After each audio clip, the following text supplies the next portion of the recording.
Konnichiwa! A day in my life as a small business owner. Binuksan ko na nga ng mga araw na to yung mga inipon kong ang coins sa pagtitinda nga namin dito simula nung lumipat kami sa bahay. Nakahiwalay nga dyan yung tigpipiso at magkakasama nga yung 20 coins, 10 at 5. May naisip nga kasi talaga akong gawin dito kaysa nga natutulog ka ko itong pera ko na to. Kaya ipupuhunan nga ulit natin siya. Sa dati ko nga tinitinda pero ngayon nga ubos na nga yun. Kaya nga eto gagalawin na nga natin to para makapagtinda nga na nga ulit tayo. Dati kasi meron akong tinda ditong perfume at mga lip tint pero na sold out na nga rin yun lahat. At eto napag-isip-isip ko nga na ipuhunan ko na nga itong naipon ko. Ipupuhunan ko nga ito sa pagbebenta ng perfume at saka nga ng mga lip tint. Tinulungan na nga rin pala ako dyan ni Intet, ni Clarice, ni Yujon magbilang nga ng mga coins. At eto na nga at fast forward dumating na nga pala dito yung mga in-order nga natin para nga sa ititinda ulit natin. Meron nga na naman tayo ditong lip tint. At meron nga siyang iba't ibang shade, 4 nga yun. Naubos na rin kasi talaga yung lip tint na binibenta natin noon at ayan nga't meron na nga ring available ngayon na napapanood mo tong video May na available to. Nga na rin dyan na pink violet. At ayan nga yung ginagamit ko, yung dark red. Meron nga rin pala tayo ditong rose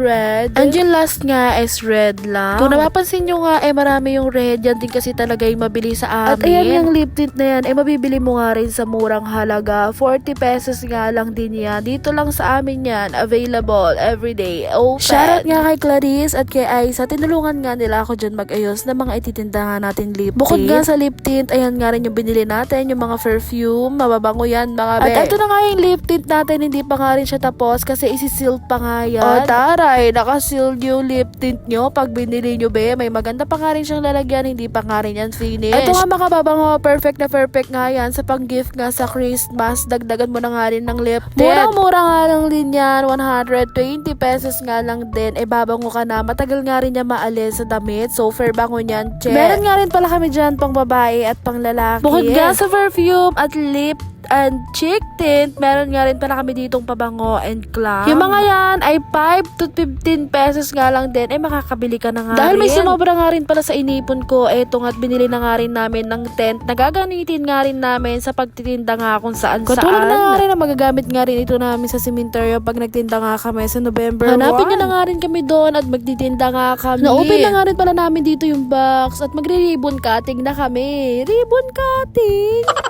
O siya, paano ba yan? Hanggang dito na nga lang po ulit. Thank you so much po sa inyong lahat. Ingat po kayo palagi.